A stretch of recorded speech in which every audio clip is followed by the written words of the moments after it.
Welcome back to Purgatorio, the 14th century poem written by Dante Alighieri. In the last episode, our poets walked among the gluttonous, those suffering to purge their souls with harsh lessons of temperance. In this episode, Dante, Virgil and Statius will tackle the seventh and final terrace of Purgatory, the terrace of the Lustful.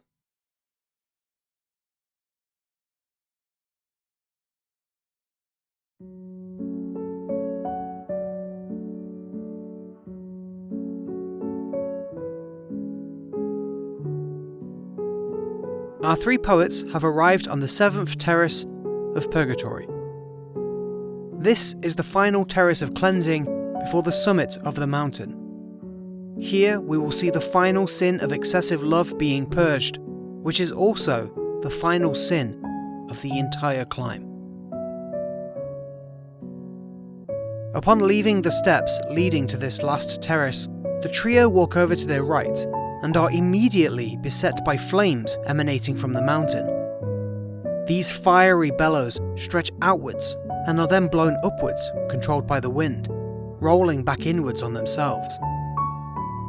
The flames leave only a slither of walkable path to navigate right on the terrace's edge.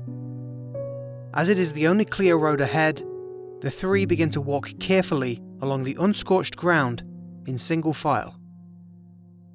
On the one side I feared the fire, and on the other I was afraid of falling off. Virgil calls out to Dante, reminding him to keep a tight grip on his nerves, and to pay extra attention to avoid making a mistake. Within the flame, suddenly can be heard the hymn Summe Deus Clementiae, or Great God of Boundless Mercy. This devout sound encourages Dante to lose focus and look towards it.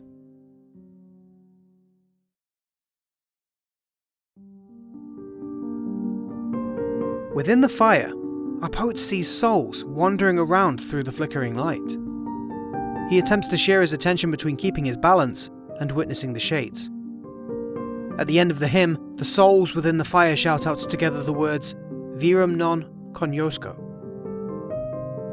Virum non cognosco, or I do not know a man, is a reference to a full quotation of Mary during the Annunciation. When learning of her impending pregnancy, Mary expels, How shall this be done, because I know not man, exemplifying that she's a virgin. When the ritual chanting is complete, the souls all return to their previous hymn. At the end of that repeated recitation, they cry out again. Diana kept to the wood and drove out of Pillpe because she had tasted the poison of Venus.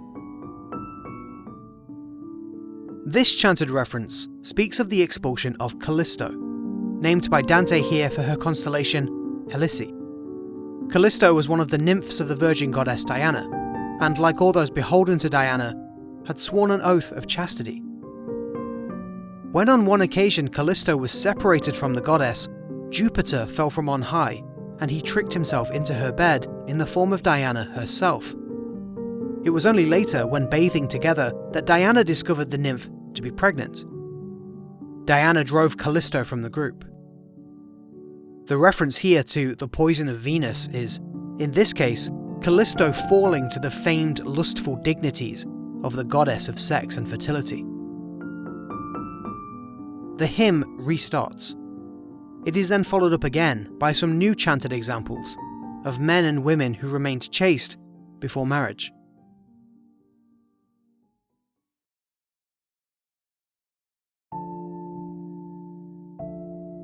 What has been demonstrated in these few chanting references by the souls is the whip of this terrace. They are directly shouting examples of chastity as they wander around. Notice again the thematic template of Purgatory holding true until the very last terrace, with the first reference here speaking of Mary.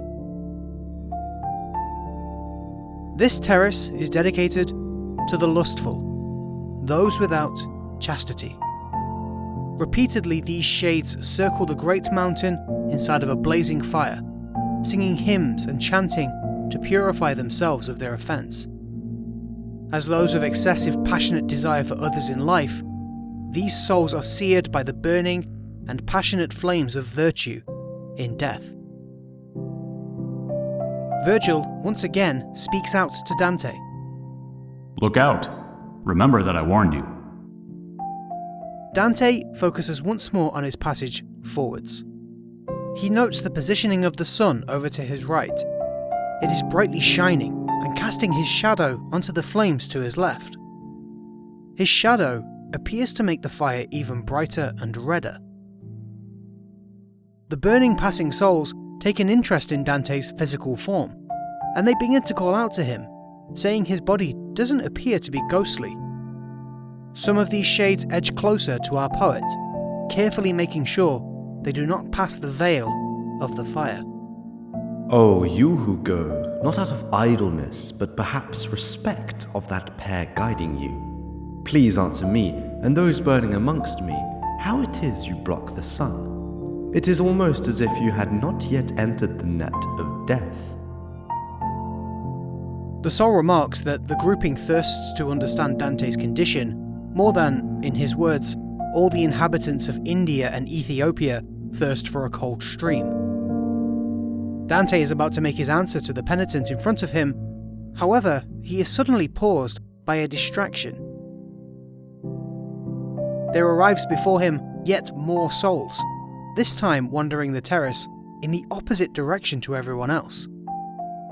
Without a moment's notice, these new souls, and the ones that Dante is already familiar with, exchange kisses with each other. Our pilgrim compares it to perhaps like ants that rub faces to communicate where they are going. Just before disassembling, the new penitents cry out the words, Sodom and Gomorrah, followed up by the old ones declaring, Pasiphae entered the cow, so that the young bull might run her to lust.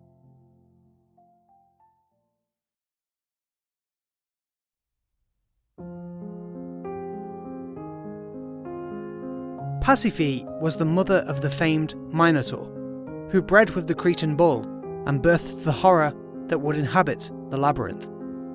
These penitents are referencing lust of an uncontrollable, bestial kind.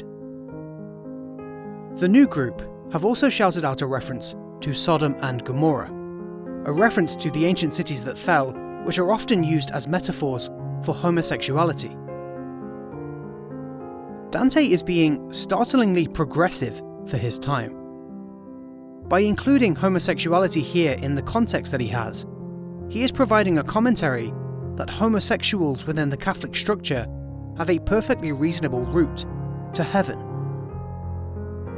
To clarify, Dante treats the excessive love of lust as the offence of this terrace, not the shape that the lust takes. Straight, gay, it doesn't matter. All lust is treated the same on this terrace and is purged the exact same way. Unmoderated same-sex attraction, just like any other attraction, is simply one way that lust could manifest and become excessive. In hell, Dante treated sodomy as a sin of violence towards others. Notably, it is here that he met his mentor Brunetto Latini, who he treated with a great amount of respect, arguably the most respect for any of the characters in Inferno, barring Virgil. As to why Brunetto found himself deep in the pit of Inferno, instead of the less egregious circle of lust, is not directly explained. Commentators have sometimes seen this difference as a necessary result of the inherent structural differences between the two afterlives. As we have already seen on the Terrace of Pride, Dante is very self-aware of his own failings, and the sins for which he expects to be punished. The comedy is, after all, a personal experience for Dante. It's worth highlighting a part of the last scene and how it relates to Dante himself. Dante is casting a shadow which, he describes, feeds the fire that purges the sin of lust. The metaphor of his shadow fueling the fire demonstrates that perhaps Dante feels he is also an offender to bestial or same-sex lust, and that the fire is reacting to him for that. This can be exemplified in the circle of lust in hell as well. When Dante fainted at the story of Francesca and Paolo, it can be surmised that their tale of lust maybe hit a little too close to home for Dante. that their punishment frightened our poet into his unconscious state when he understood that his own condemnation may take the same form as the sinners that he witnessed. Finally, when we speak of the word shadow, we can speak of the translation of the Italian word ombra, which is used throughout this text. Ombra also means shade, so as a play on words, the shadow of Dante's physical body and his shade, his soul, fuel the flames that counter lust.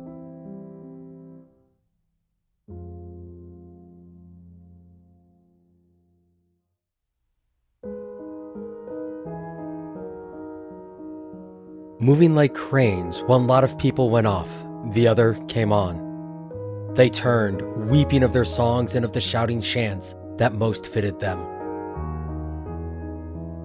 The souls that had approached Dante before the interruption once more await him at the Vale of the Fire. They want to know the answer to their question: why does Dante cast a shadow? Our poet explains that he is alive. All of his limbs and his blood are with him, and not going green or ripe in the living world, as they would expect. He mentions that he is seeking to no longer be blind, that he is seeking a woman who wishes to provide him grace. Dante interrupts himself and offers the spirits before him the chance to identify themselves. He offers to record their testimony for them, before then asking for an explanation on the new group that had just passed them by. The penitents seem astonished that Dante is alive. Dante compares them to roughened and savage mountaineers that arrive in a town seemingly confused and troubled. The one that had originally questioned our poet on his shadow, after a brief pause, speaks out. Blessed are you who, in order to die better, load yourself with experience from our territories. The soul moves on to speak of the second set of shades that has now left them behind. He speaks of their offence, presenting it as homosexual in nature. He compares them specifically to the story of Julius Caesar and Nicomedes IV of Bithynia. According to Suetonius, in 84 BC, Caesar travelled to Bithynia as an ambassador to Nicomedes' court. The pair spent so much time together that gossip of a sexual relationship between them began to spread. The rumour grew enough that some began calling Caesar the Queen of Bithynia. Caesar's political opponents used the sneer against him for much of his life, and in Suetonius' own words, an apparent chant of this affair spread amongst various groups of soldiers. The soul in the fire states that due to the passions of those now gone away, they are compelled to cry out of Sodom, to assist in their burning cleanse by enhancing their personal shame. In terms of his group of souls, he and the others lusted too beastfully for the opposite sex. For this reason, they are compelled to cry out the example of Pasiphae, who disguised herself as a beast to lay with a beast.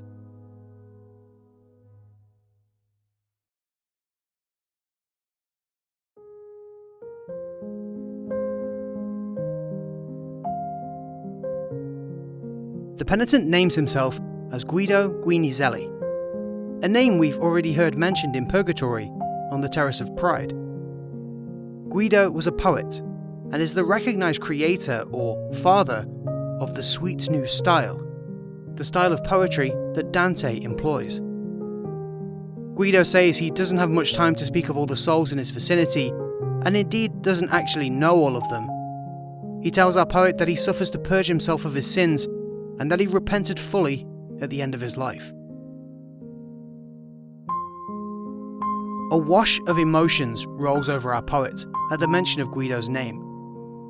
He imagines himself as a child of the ancient figure Hypsipyle, a child who was overjoyed to see his mother again after she narrowly escaped the wrath of King Lycurgus of Nemea. Without hearing or speaking, I went for a long time gazing at him again. Because of the fire, I dared not go any closer. It is clear that Dante has a deep affection for Guido, and after a long time beholding him, he swears to do him any service that is within his power. Dante refers to Guido as his father, a name he has so far only reserved for Virgil. You can cast an impression on me that is so clear that the Lethe itself would not be able to remove or obscure it. If your words just now were truly sworn, tell me why you express in your looks that you hold me dear. Dante replies that it is his love of Guido's poetry which creates this bond. He says that so long as the language lives to fully appreciate Guido's works, then the very ink used to form those works will be precious. Guido lifts his hand and points to another penitent. Naming Dante as his brother, he indicates that this other soul was a much more proficient and eloquent writer in his mother tongue. Guido continues that this other soul surpassed all others in the poetry of love and romance.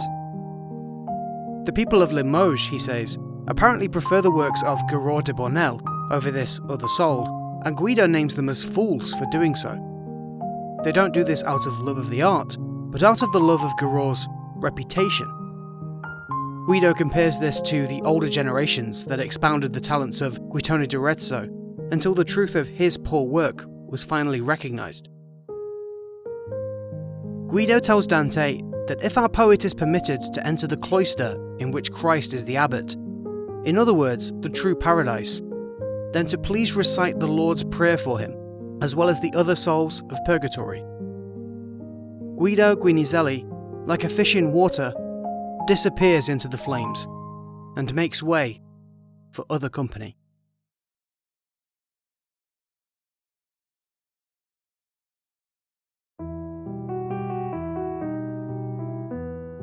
Dante moves his attention to the soul that Guido was pointing out. He indicates that he wants to make known the soul's name. You please me so much with your courtesy that I cannot and would not conceal myself. I am Arnaut, and I weep and sing as I go. I am thoughtful now for my past follies, and I see with joy the day I hope for ahead. Arnaut Daniel was an Occitan troubadour from France. He was the inventor of numerous prose rhyming patterns, including the Sestina, a song of 6 verses with 6 lines. In the court of Richard the Lionheart, King of England, Arnaut likely became friends with Bertrand de Born, the soul seen in hell grasping his own head like a lantern. Arnaut finishes up quite quickly, with a request to Dante that, when the poet rises above the torments of purgatory, that he remember him and the pain that he endures. Arnaut, like Guido, dissolves back into the fire, seeking purgation once more.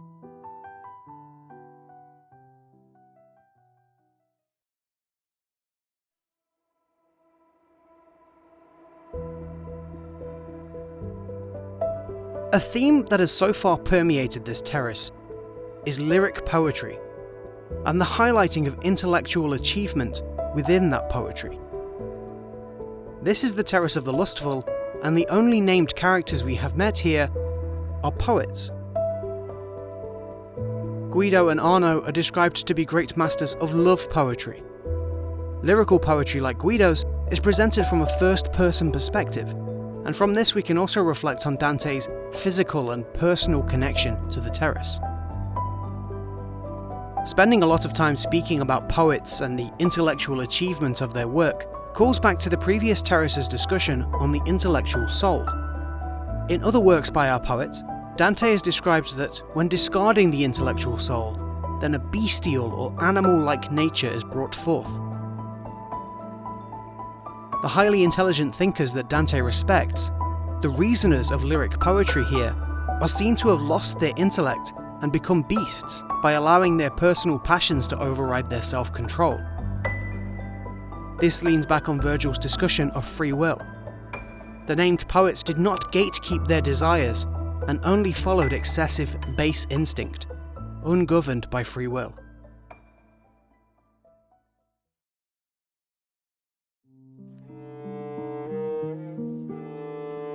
When the sun shakes free its first rays in Jerusalem, when the river Ebru of Spain falls directly beneath the stars of Libra, when the waters of the Ganges in India are burnt up at Nantes, So then was the sun's position now.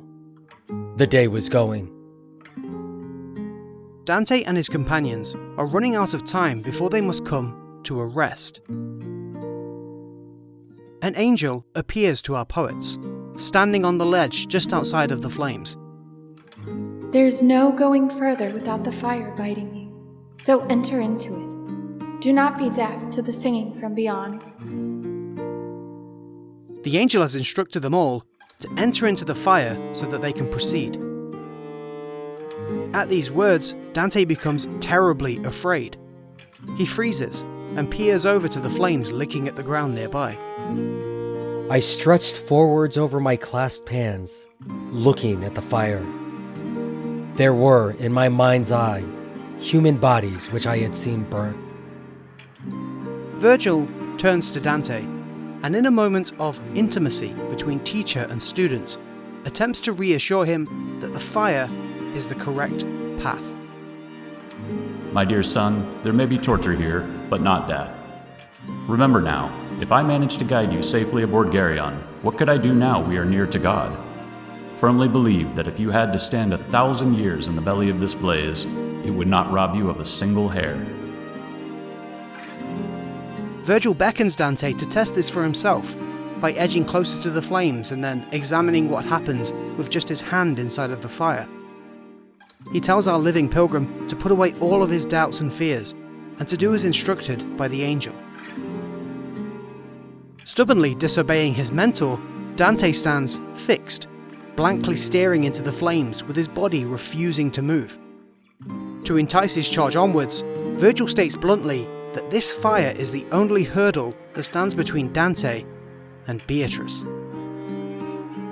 Dante is roused by the name of Beatrice and compares his coming to attention to the tragic tale of Thisbe and Pyramus. Pyramus, believing his lover to have been killed by a lioness, stabbed himself in grief. His dying eyes were opened at the name of his beloved, who spoke over him as his life faded away. Thisbe killed herself soon afterwards, and the blood of the pair forever stained mulberries from white to a deep crimson. Dante's stubborn and lifeless head, like Pyramus, has finally begun to move at the mention of Beatrice's name. He looks over to Virgil, who jokingly asks him if Dante plans to just stay here, with Beatrice waiting for him. Our poet describes himself being smiled at by Virgil as if a parent smiling at a child that has been persuaded by the draw of an apple. Virgil walks into the fire. Statius invites Dante to go ahead of him. Dante enters into the flames, sandwiched between his two mentors. Flashes of light scatter before Dante. He says that he would be much colder if he threw himself into boiling glass. He physically feels an immeasurable heat upon himself while stepping cautiously but hurriedly through the wall of fire. To comfort Dante, Virgil keeps talking about Beatrice. He says things such as her being so close that he can already see her eyes.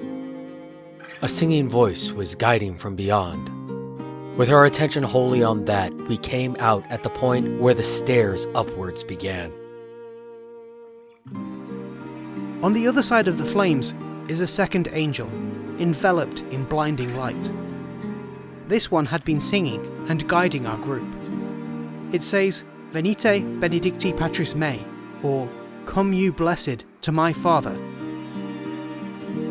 This is a reference to what shall be said to the saved souls on the day of the final judgment, when the virtuous inherit the renewed earth.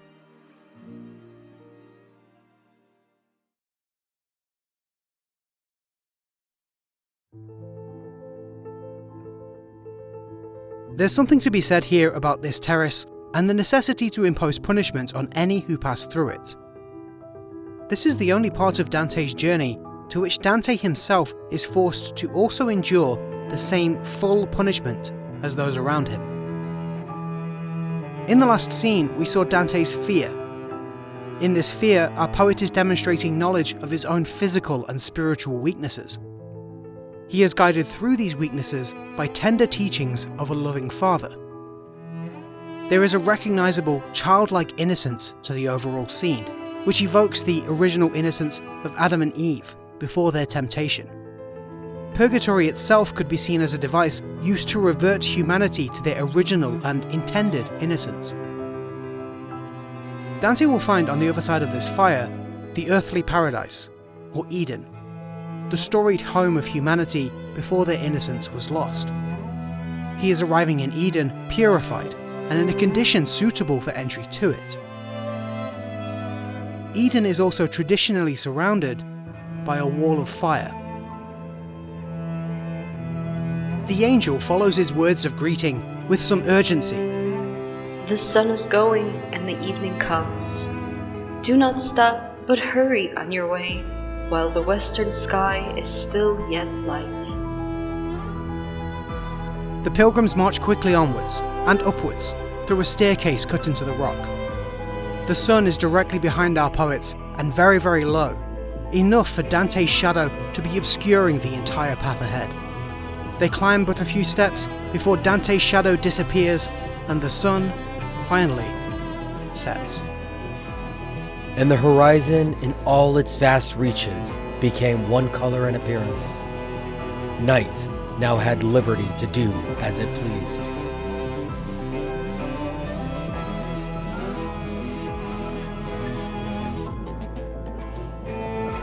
That's it, thanks for watching. We recently set up memberships here on YouTube, so if you feel like buying us a coffee to fuel our production, you can do that for as little as $1 a month. As always, I've been Circle Strafe, and I'll catch you in the next episode. Toodles!